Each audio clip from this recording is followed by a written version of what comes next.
Welcome to the new chapter, which is about design of the riveted joint.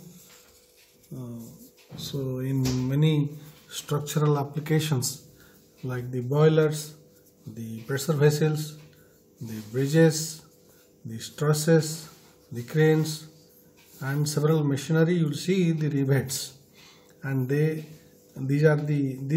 is the diagram of the rivet, and this element is used to join two members together. So unlike welded joint, you have to make holes on two plates to be joined or two members to be joined, and insert the rivet, and you have to hold at the back, right, and you have to hammer from the top.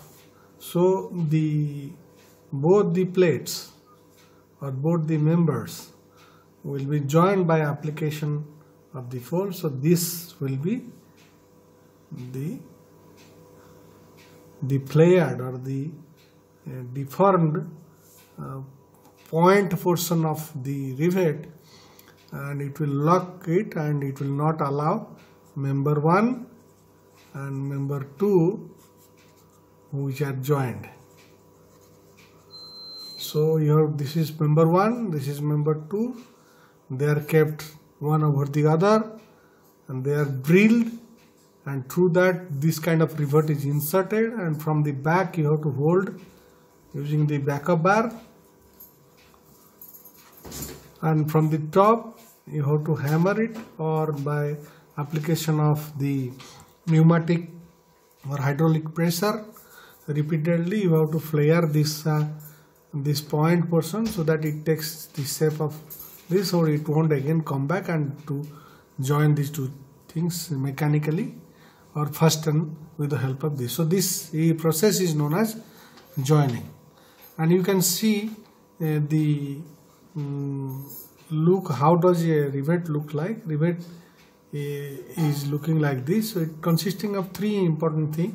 One is head of the rivet, the other is the shank of that rivet, and the third one is point. Point one is flared to take the shape of this, and this one is not just inserted, and then once the application of the pressure is applied on the other part of the rivet, it is inserted from this side, and now the pressure is applied with the help of the hydraulic or the pneumatic hammer, and it flares up and it takes the shape of this. This is the joint part members, and you can see this is the aircraft wing, and if taken, and you see it is joined with the help of these are the rivets from the back side. In the back there are structural members, and you can see these two plates are joined with the help of the rivets, and you see several other places there are rivets as well. This is the aircraft wing. So a gigantic structure is made by joining or by riveting smaller members, smaller components to form a gigantic structure like aeroplane. You can see very often come across the bridges. You see several plates, the gauze plates, the different sections are joined with the help of the rivets. You see these nowadays. You find many bridges and trusses, they are made of welded joints, but you can see there are places also where you see the rivets are also used. You can also see these pressure vessels, and they are riveted, and these are drums used in chemical tanks and many places, and rivets are used. These are the places where you see this type of joint is known as circumferential joint, this type of joint is known as longitudinal joint, right? You can also see the hull of the ship. This is the pressure vessel.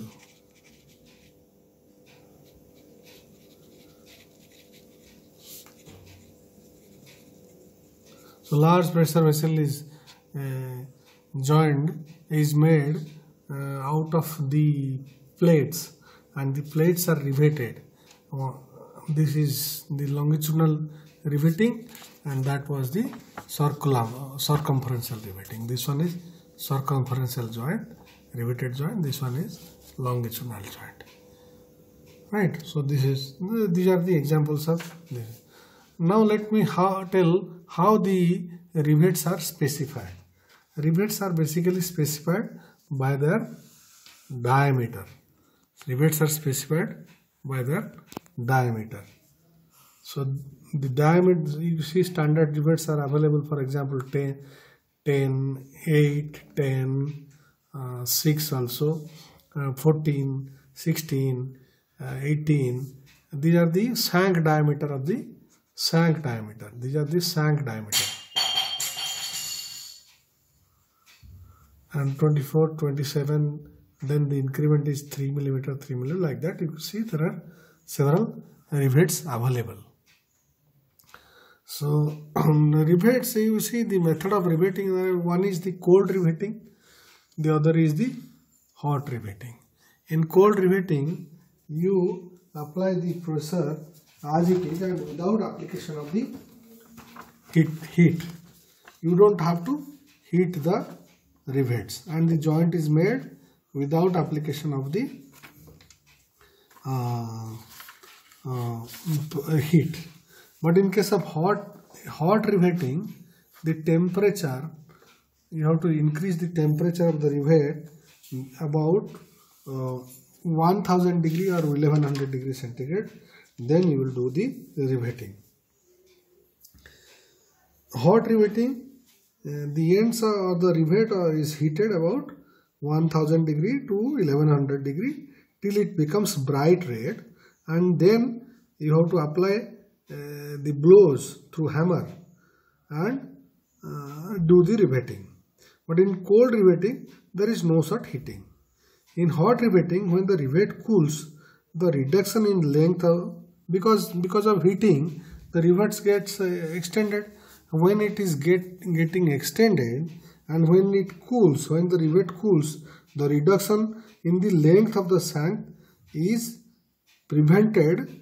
It will take place, the reduction of length will take, and it will be prevented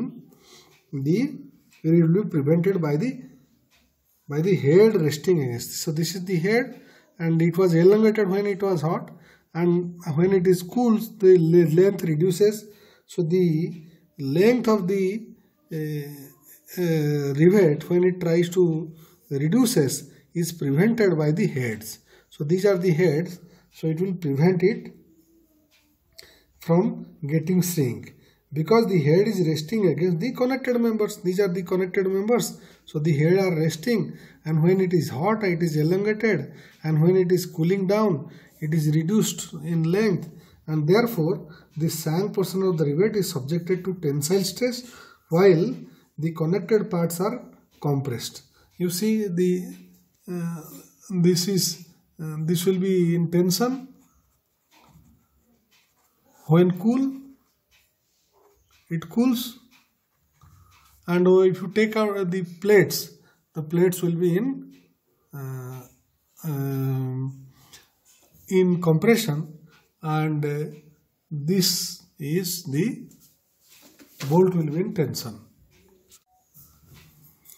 The compression of the connected parts causes friction, which resists sliding of one part with respect to the other. So in cold riveting, it does not hold the connected elements as tightly as you see in case of the hot riveting. Therefore, hot riveting is recommended for fluid tight joints and in pressure vessels. So this is used for pressure vessels.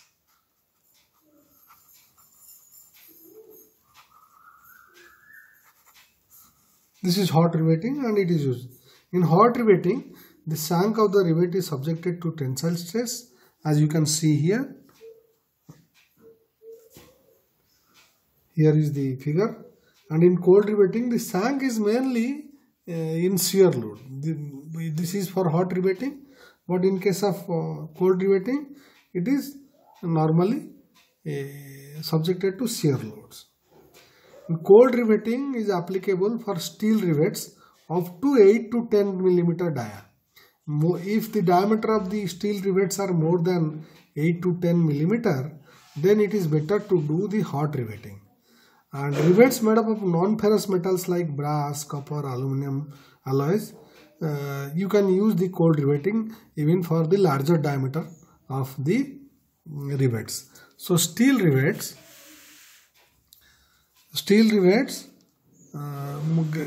when greater than 10 millimeter dia, you can't do the hot riveting. So less than 10 millimeter dia, you do the cold riveting.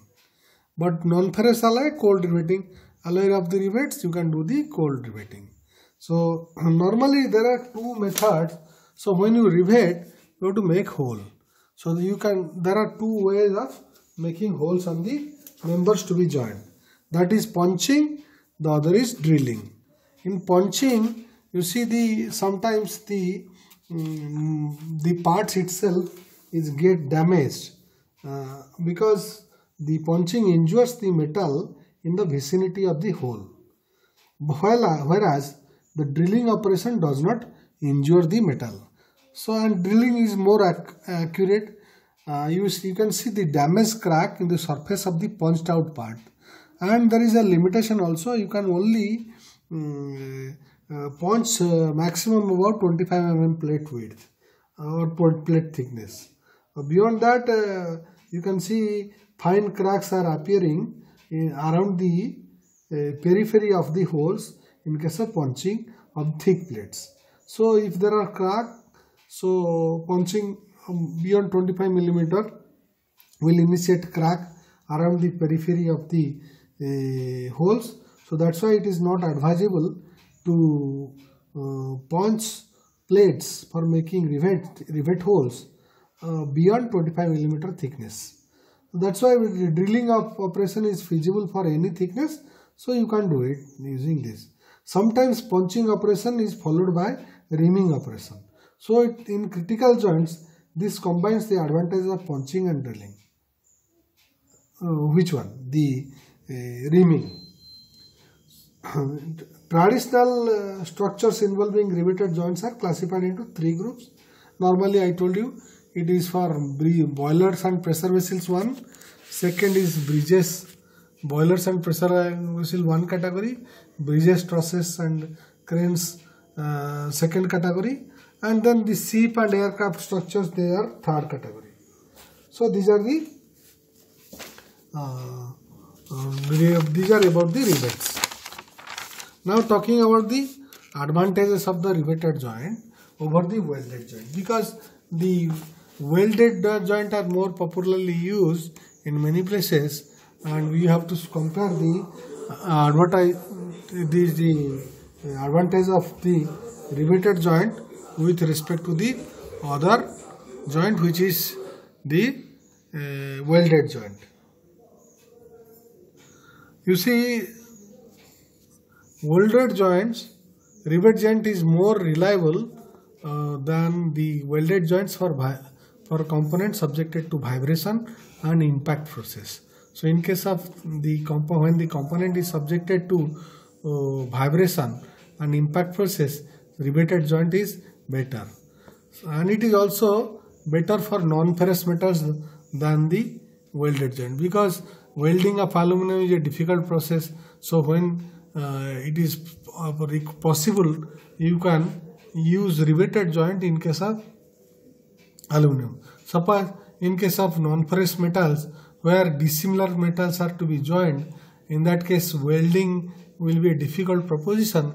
That's why the riveted joint is the other option. So for joining non-ferrous dissimilar metals or dissimilar members. But in case of riveting joint, there will be no wrapping, whereas in welded joint, after the cooling, the wrapping is a phenomena that is always associated with the welding process, and the thermal damage is also happening in welding. So that's why it is better to use the riveted joint when you don't require any thermal damage. So in this way, when you consider the wrapping and thermal damage, riveted joints are better than the welded joints. And while checking also, you require radiographic inspection method like X-ray techniques for detecting internal cracks in case of welded joint. But the quality of the joint in case of riveted joint can be seen in the naked eye. That's why the method of inspection is less costlier in case of riveted joint as over the welded joints.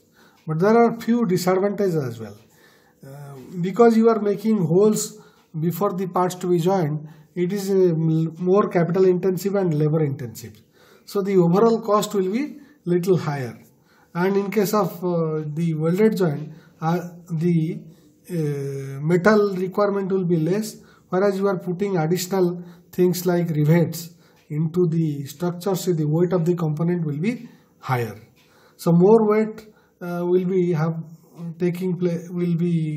the weight of the component in case of sometimes you are also using cover straps, the top cover strap and bottom cover strap in case of the riveted joint, and rivets are also contributing to the weights. So that's why you require the weight of the entire structure will be little more.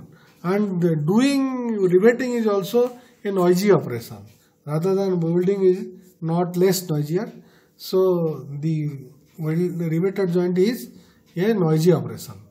And most important is that when you are doing the riveted joint, you have to drill holes. So once you are drilling holes, the stress concentration will be induced because the sides where the material is removed, so there will be induction of the stress concentration. So these are the few disadvantages. One is the cost will be little higher because labor cost for drilling and other operations, fullering, caulking will be required for case of riveting, where the labor cost will be higher. Overall cost will be also higher because you have to purchase the rivets also, and the other fixtures and machinery, it takes the cost to a little higher as compared to the welded joint. More weights will be happening because you have to use sometimes the cover straps, the top cover or the bottom cover along with the rivet. So the weight of the joint will be more as compared to the welded joint, and it is a noisier operation because when you are riveting you have to use hammer and it will create lot of noise when you are hammering. So you have to also drill hole, and while drilling it will puncture the members and thereby it will be inducing the stress concentration in the members. So these are about the advantages and disadvantages of the rivets. Now I will talk about the different types of rivets. So you see normally we have 3-4 types of rivets. One is known as pan head. The other is, if the head looks like a pan, inverted pan, it is pan head. And if it is like this, it is known as countersunk head. And if it is like this, it is known as the snap head. And if it is like this, it is known as the flat head. And every rivets has its own use and advantages and disadvantages. So the snap head is also known as button head. You can see another more head is there that is normally used, that is known as snap head, and is also known as button head. Riveted joint with a snap head has a strength as fluid tightness. So snap head are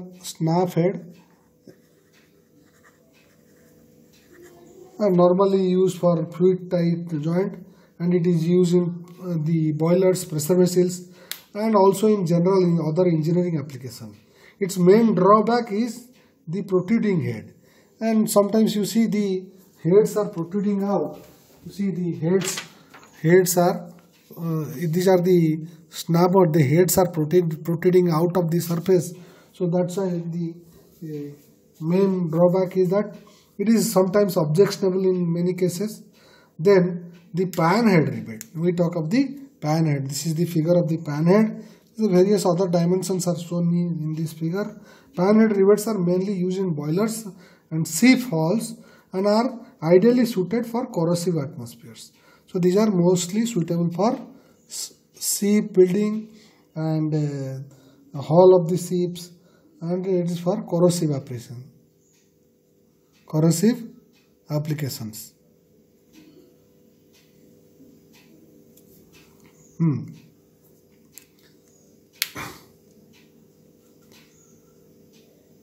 These are used for corrosive application. It is also known as cone head rivet because this is a frustum of a cone, so that's why it is also known as cone head rivet. And the pan head rivets are mainly used in boilers and sieve halls. Main drawback is also protruding. It is also protruding out, so it is main drawback. But the other kind of rivet, which is known as countersunk, you see this is going to fit inside the plate where it is going to use.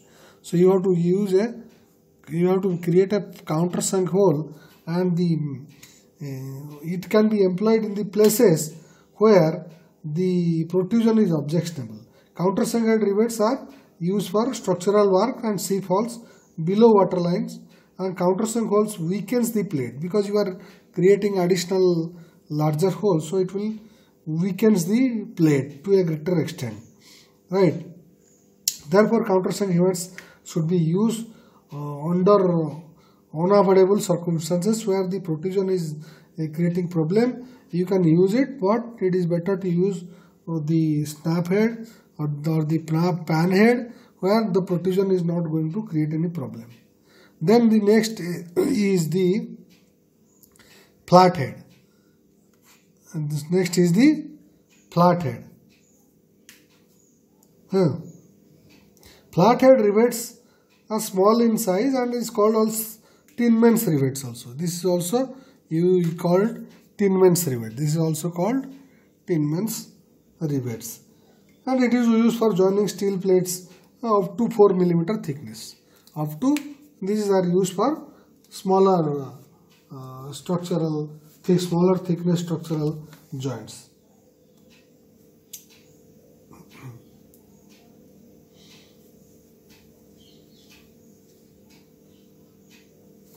You can also have, there are several other rivet head. Depending upon the application, there is a slight variation in the portion of the rivet heads, right? And you see different types of heads of the rivets are possible. The important thing is the desirable property is that the heads dia should be concentric. So the properties of the rivets are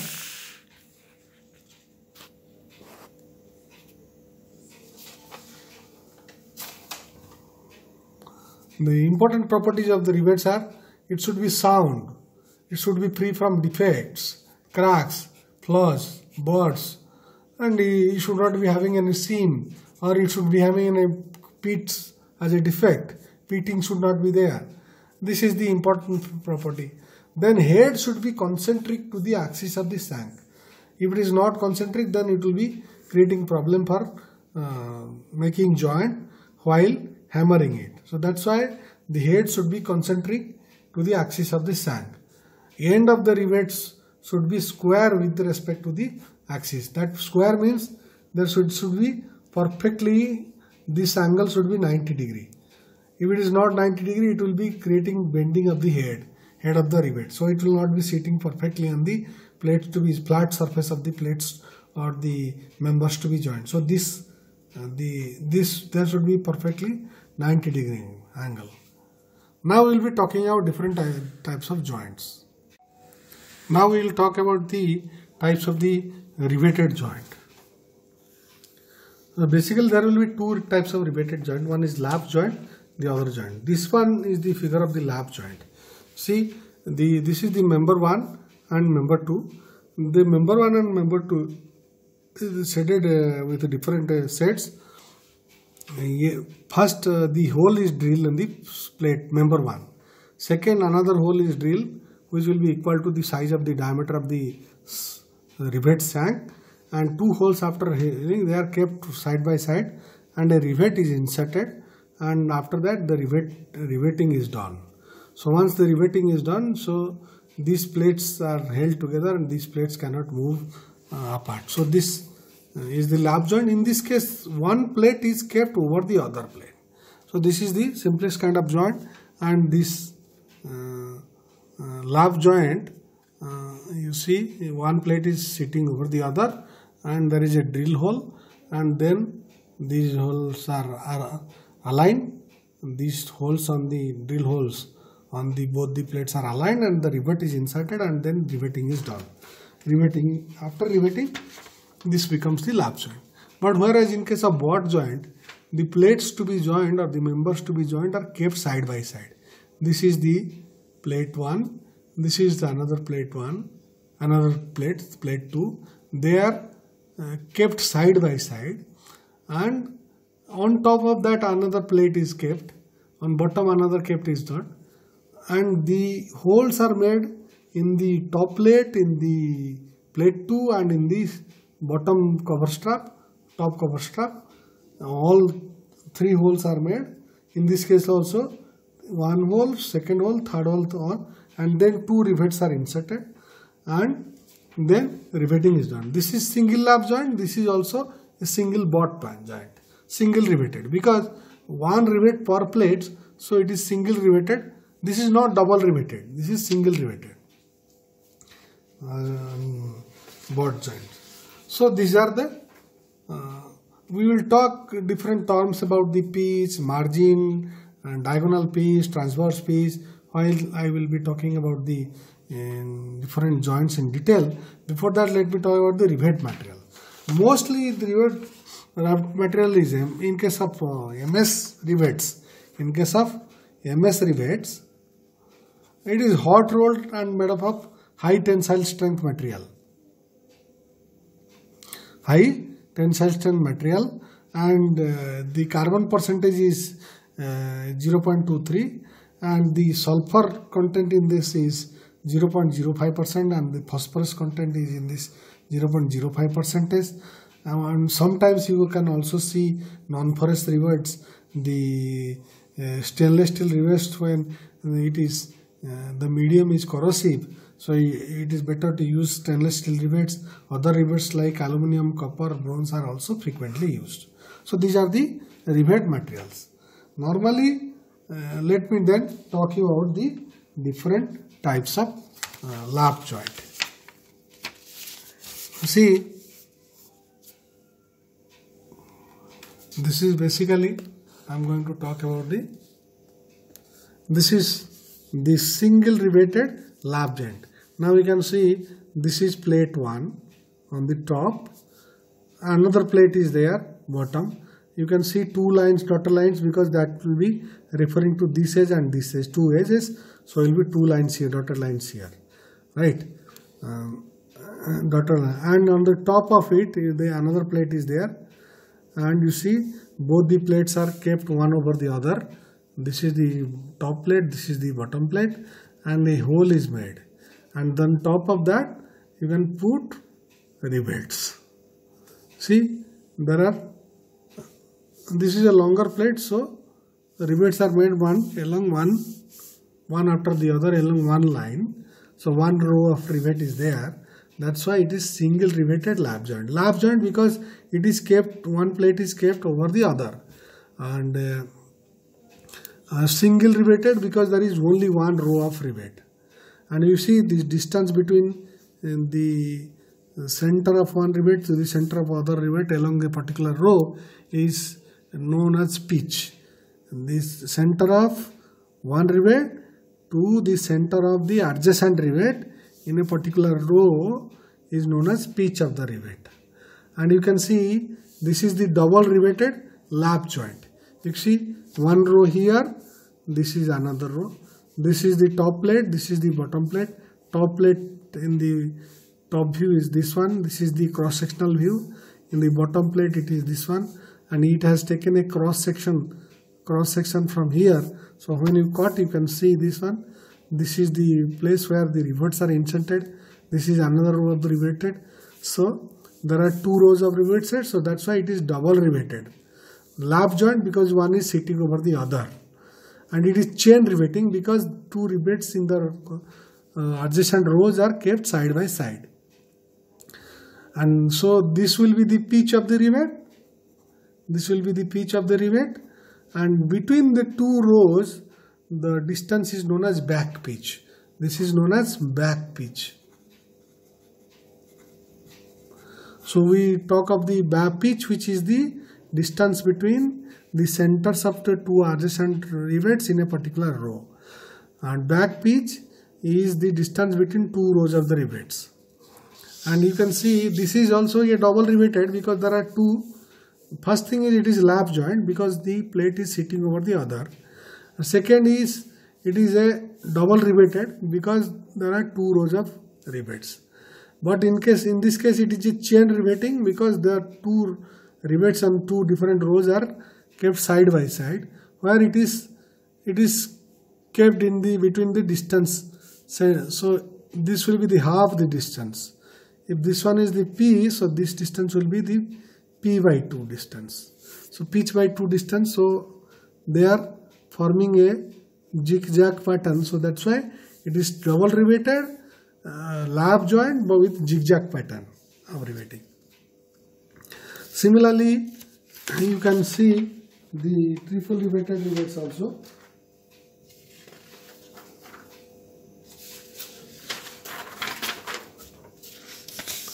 So now this is triple riveted. This is also a lap joint. You see, plate 1 is sitting over the plate 2, and there are 3. This is triple riveted chain joint because there are 3 rows of rivets.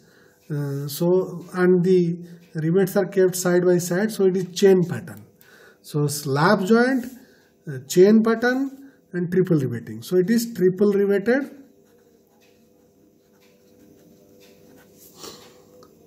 chain lap joint.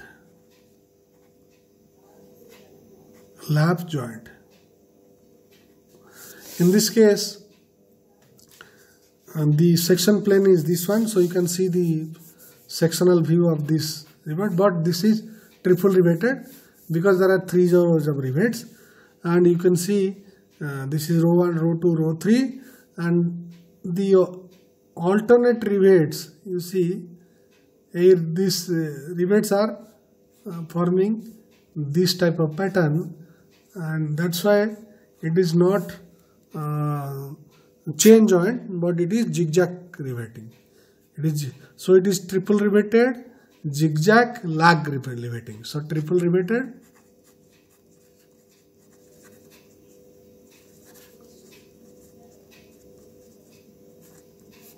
lap joint because one plate is sitting over the other, so that's why it is lap joint. Now we talk of the butt joint. Butt joint means this is plate 1, this is another plate. So the plate 1 and plate 2 are kept side by side and holes are made. After the holes are made, you can keep the cover plate on top of that. The holes in the cover plates are made. On the bottom also you can keep another plate. These plates of length may be different, thickness may be different, this thickness may be different, this thickness bottom cover structure thickness may be different, the size may be different, and then you keep riveting between them. So basically this is the plate and this is another plate and they are joined, and this is cover strap, top cover strap, this is bottom cover strap.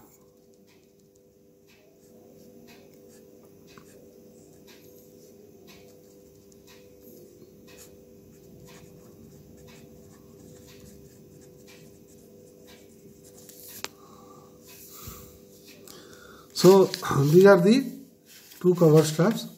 Now this is single riveted. Though there are 2 rows of rivets, This is the figure, and this is plate 1 and plate 2 and cover strap 1 and cover strap 2.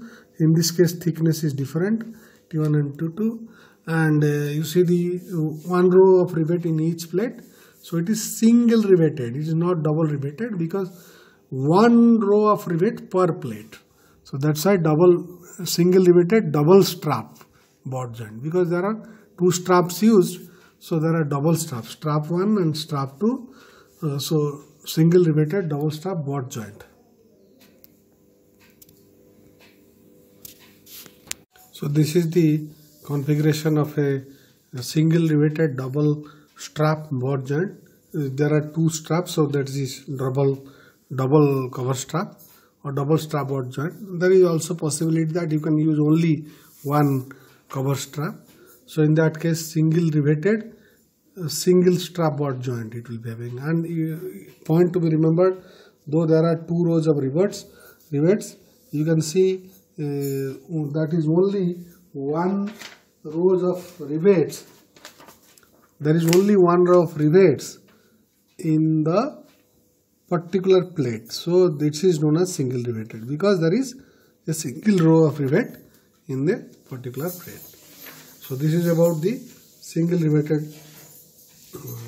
Then we will talk about the double riveted board joint, double strap, and the strap may be of equal length or may be of unequal length. And this is the plate 1. Here the configuration of the plate is from here. This is the extent by which the plate is. This is plate 1. The other plate is this one. So I can use this other plate. Other plate is this one, right? And the cover strap is this one. This is the cover strap, top cover strap, and the bottom one is the bottom cover strap. I am showing you in the different color. So this is the bottom cover strap. This area is and there are two rows of rivets also. One row of rivet, second row, third row, fourth row. One row, second row, third row, fourth row. You can see this is a double riveted. This is no, though there are 4 rows of rivets, 2 rows per plate. 1 row, 2 row in this particular plate. 1 row, 2 row in this. So it is a board joint because the plates are kept side by side, and then cover straps are put on top and bottom, holes are drilled, and then the rivetings are done.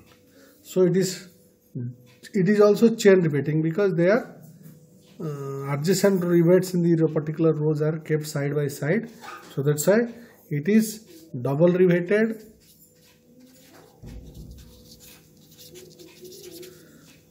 chain board joint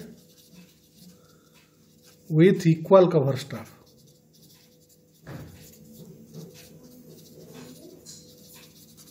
And distance between the two row of rivet is known as back pitch. And this much distance from the center of rivet to the end of the plate is known as margin AM. This is known as AM or margin. AM is equal to actually 1.5 diameter of the rivet. So this is the and this one is the pitch. P is equal to pitch, and that is equal to the distance between two centers of the two consecutive rivet is known as pitch. And this one is a double riveted board joint with zigzag riveting. It is a double riveted. This is plate 1 and this is another plate 2. These plates are kept side by side. So I am keeping the plate 1 in the red color. I am painting it in the red color. This is plate 1. In the cross sectional view it is distinct, and the plate 2 in the blue color. So this is plate 1, and this is plate 2, and this is cover strap 1 and this is cover strap 2, and they are joined. You see, if I take this section plane at this rivet is caught, so you can see the clear hole, but this is dotted one, that's why you will see the dotted lines here. So that's why section is taken here. So 1, 2 rivets at so you see a clear hole at one place, other a dotted line, and this, because in this case this is the clear hole and this side is the dotted hole.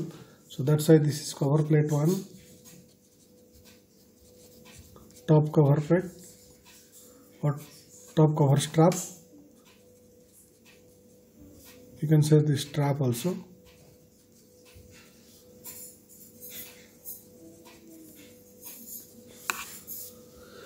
This is bottom cover strap, top cover strap and bottom cover strap, and this is plate 1 and this is plate 2. This side is between these two rows. This is known as PB. PB is equal to back pitch, and this is the pitch. Always pitch is considered in the outer row, right? And this is diagonally placed. So this are halfway between these two. So this is the pitch. The inside row, the weight is placed in between half pitch distance. But this distance is known as diagonal piece. PD diagonal. So this is diagonal pitch. So the definitions are here. Pitch, it is the distance from the center of one rivet to the center of the next rivet, measured parallel to the seam as shown in figure. So this is the pitch. This is the pitch. And back pitch, it is actually perpendicular between two center lines of two successive rows. So two successive rows is this one. This is one row and this is another row. So this is PV or back pitch. Diagonal pitch, distance between the centers of rivets in adjacent rows of zigzag riveted joint. You can see the diagonal pitch PD only in zigzag. So this distance is known as, so this is zigzag riveting. So this distance is known as PD or diagonal pitch. And next is the margin. Margin I told. So this from here to the edge of the plate, this is M and this is margin. So you can see the margin is this one. This is the rows of the rivet, and this is the edge of the, this is the margin. In this case, this is the margin. This is margin. This is at the bottom cover straps. So this margin on the cover strap. So this is the margin. It is actually M margin is equal to 1.5 into D. Right. So this is all about the different nomenclature in case of riveted joints. Now we will talk about the types of failure in riveted joints or rivets. First time is shear failure, then tensile failure, then crossing failure, or tearing of the margin. So there are 4 categories. So let us talk about the different types of failure that a riveted joint faces. So you can see the first, let me talk about the tearing of the plate, tearing of the plate. So there are two cases. One is tearing of the plate at the edge. At the edge. This is at the edge, and this is tearing along the plane across the row of the rivet. Tearing across the row of the rivet.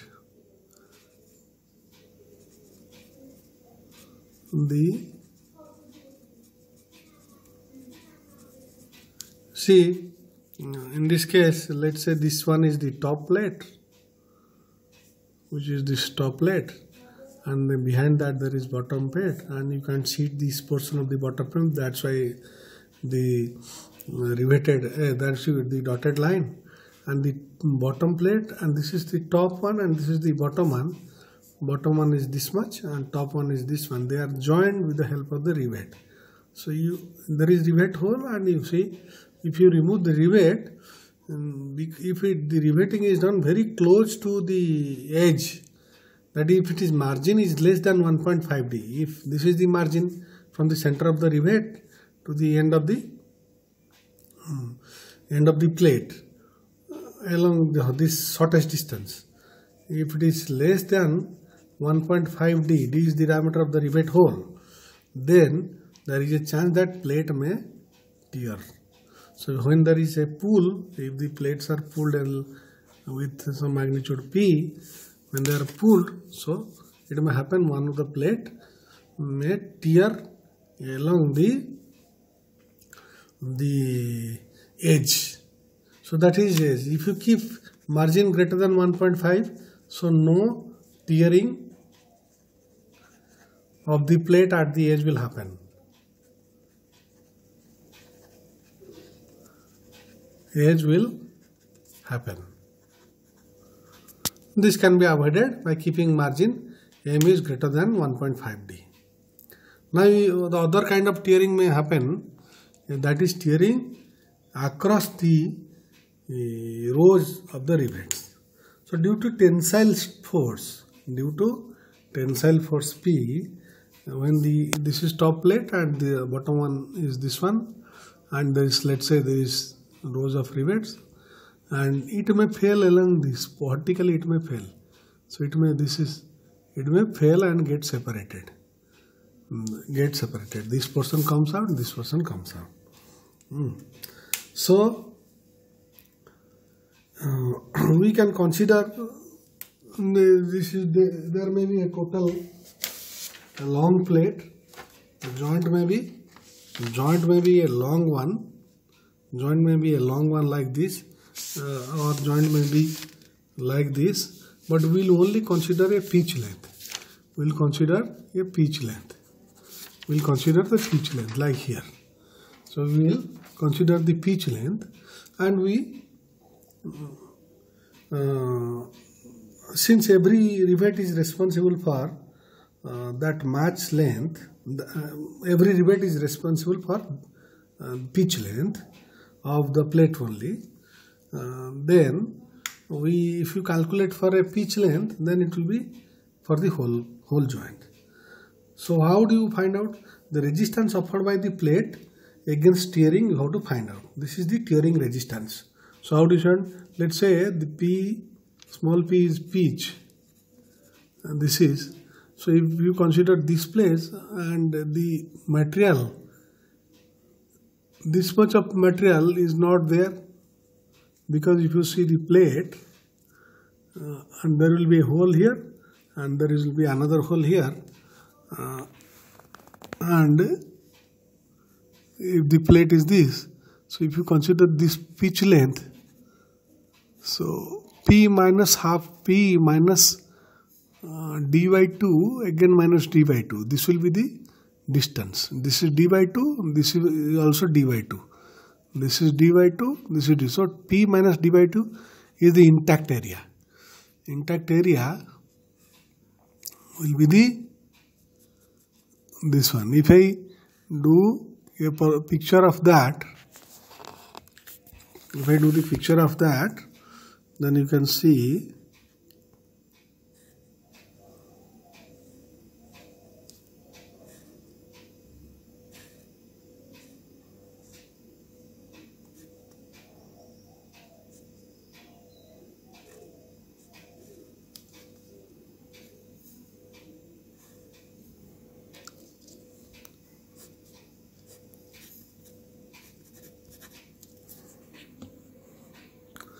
So this is the plate in 3 dimension,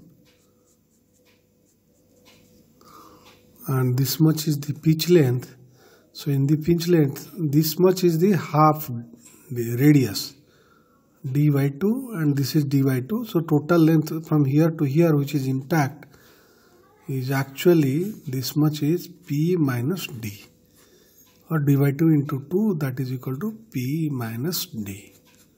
So p minus d is the meter, and if this is the thickness, this is how area, intact area will be this much.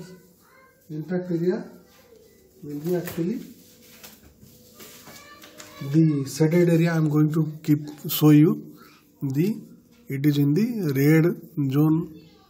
So this much area, which is p minus half d from d by 2, from this is d by 2, from here to here it is also d by 2, so in between is p by 2.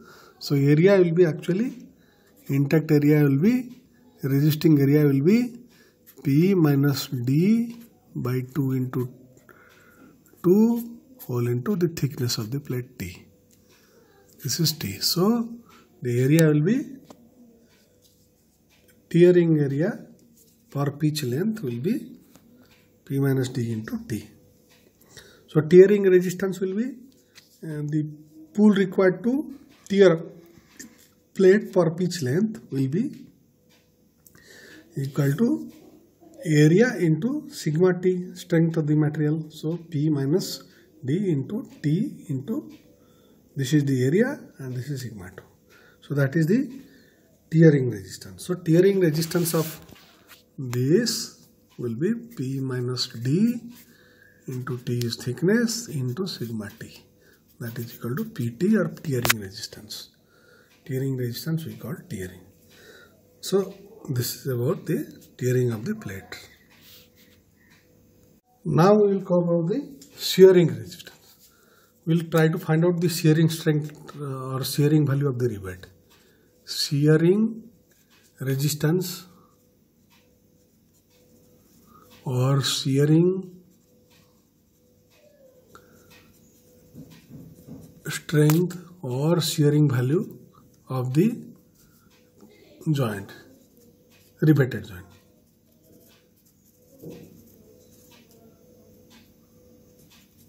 The riveted joint. So we will find out the shearing strength or shearing resistance, shearing strength or shearing resistance or shearing value of the riveted joint. So we will consider different types of joint first. Shearing will take place when there will be relative motion between the two plates. Let us consider this is lap joint, because the plate 1 and plate 2 are sitting one over the other and they are riveted by a singlet. It was originally here. Now the plate was originally here. It has actually moved because of the force. So there is a tensile pull from this side and this side. When they are pulled apart, so the plate will move and the rivet will shear off. How do rivet will look like? Rivet will be actually shearing off, and rivet will be shearing up, and their axis will be no along the same line. So this is sheared off. They are not in the same. It is actually, it has moved from here to here. So it has sheared off. This is a single riveted lap joint, so it is single shearing of the rivet. Now if you consider a butt joint, you see butt joint with single cover strap. You have to consider the single cover strap. This is cover strap. And this is single riveted because this is plate 1 and this is plate 2. They are kept side by side. That's why it is a butt joint. But there is only one rivet in particular plate. So that's why it is single riveted butt joint. And when they shear off because of the application of the load P, which is tensile in nature, so it will cut off from this. So this rivet actually was here. Now it has moved here. The plate has gets separated. So it will be single shearing of the in bot joint. Now you can consider the other joint, which is double shear. Now you see there are two cover straps. This is cover strap 1 or top cover strap 2, and this is plate 1. This is another plate. They are kept side by side, and because of the pull they get separated, and there was some distance created here. It has actually moved by shearing of these rivets, which was retaining the two plates together with the help of the cover strap, top and bottom. Now it has, so each rivet will be sheared at this location and this. So if I draw this one, this is top portion of the rivet. Now the middle portion has moved here, and this is the bottom portion of the rivet. So what has happened? This has moved and this has, so now it has moved because of the load. So this is the load which will try to retrain this portion, and now it has, so this is shearing area 1, shearing area 1, and this is the shearing area 2. So this is in double shear. This is the shearing area 1 and this is the shearing area 2. This one from here it has sheared, and here the central portion gets separated. So there are two shearing areas, so it is in double shear. So because there is double cover strap and it is a single riveted butt joint with a double cover strap, but the double shear has happened. So what is actually the shearing area if the diameter of the rivet is D?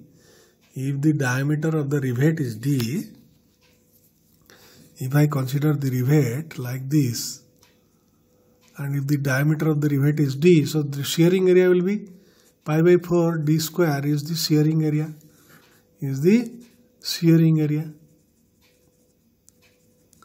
So in this case, when there is a double shear, so it will be 2 into shearing area. So the shearing area in case of double shear will be 2 into pi by 4 D square. Or in practice in double shear it is not actually 2, it is 1.875 is taken. This is according to the boiler regulation. So according to the boiler regulation, if you are doing a double cover strap butt joint and it is having double shear, then instead of taking 2, you consider 1.875. Right. For single shear, the area in single shear is actually this. So if there are shearing resistance or pull required to shear of the rivet per pitch length is equal to number of rivet in pitch length into the area into the shear stress of the riveted joint. So for a single shear. For double shear, instead of 1 you can use 2 or 1.87, it is number of rivets per pitch length. If I consider, I will show you how many rivets are per pitch length in the next figure. So this is the theoretical double shear. Now if you consider a joint and it is looking like this, this is the plate 1 and this is plate 2, and there is a cover plate on that, and there are 2 rows of rivets here, 2 rows of, this is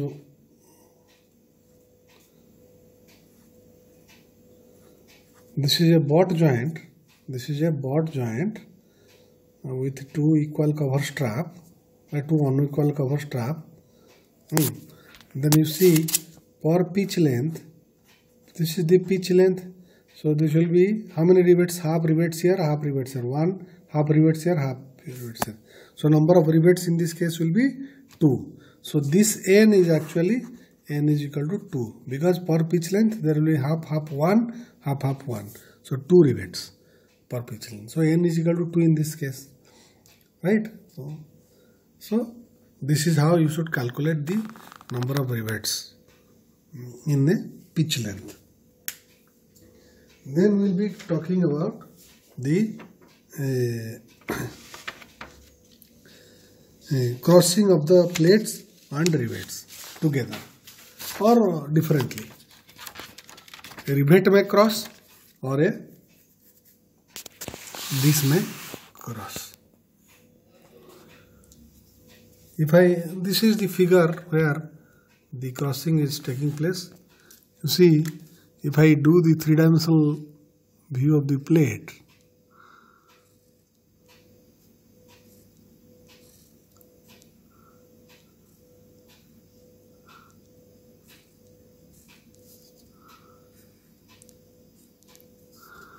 and this is the thickness of the plate T, and this is the diameter of the rivet hole D, and you see this, if I do the cylindrical area of the rivet, so the projected area of the cylindrical rivet, which was inside the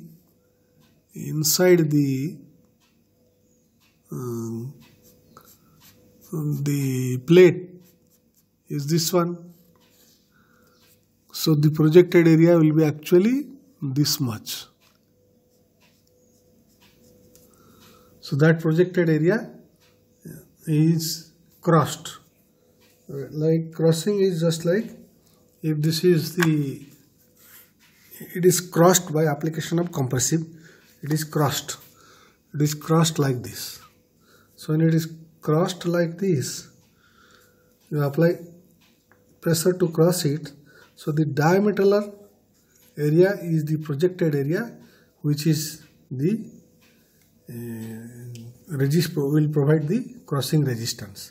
So the crossing resistance or the bearing resistance is actually, if the diameter of the rivet hole is D and thickness of the plate is T, and if sigma c is the crossing rate of the rivet or plate material, and if there is number of rivets is this, so for particular rivet area will be D into T.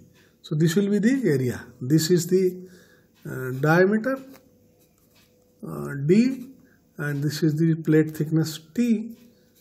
So D into T is actually the crossing resistance area from here to this much, right? So if there is one rivet, so it is D into T. If the number of rivets per pitch length is 5, so it will be 5 into dt. So number of rivets into dt is going to give you the crossing area, and when you are multiplying it that with the crossing strength of the material sigma c or the compressive strength of the material, then it is going to give you the crossing resistance. So we have seen the tearing resistance, the shearing resistance. PT is the tearing resistance, or PS is the shearing resistance, and PC is the crossing resistance. So you have to see the solid strength of the plate. So if plate is there of a particular pitch length, if this is the pitch length and thickness of the plate is T, then area of resistance will be P into T, and the force will be solid strength will be solid strength for pitch length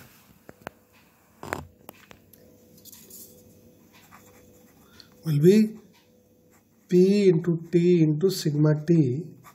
So this is the solid strength. So the efficiency will be minimum of P shearing, P tearing and P crossing divided by solid strength, which is equal to P into T into sigma T. So that is the efficiency of the plate. So the efficiency of the plate is minimum efficiency of the joint. Efficiency of the joint is minimum of shearing strength, whether it is on single shear, double shear, you have to check, per pitch length, and the tearing resistance and the crossing resistance. This is crossing resistance and this is the tearing resistance,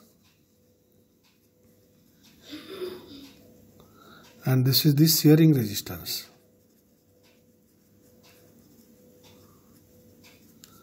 So this is how you should calculate the efficiency of the plate. We will continue later the further remaining portion of the riveted joint later.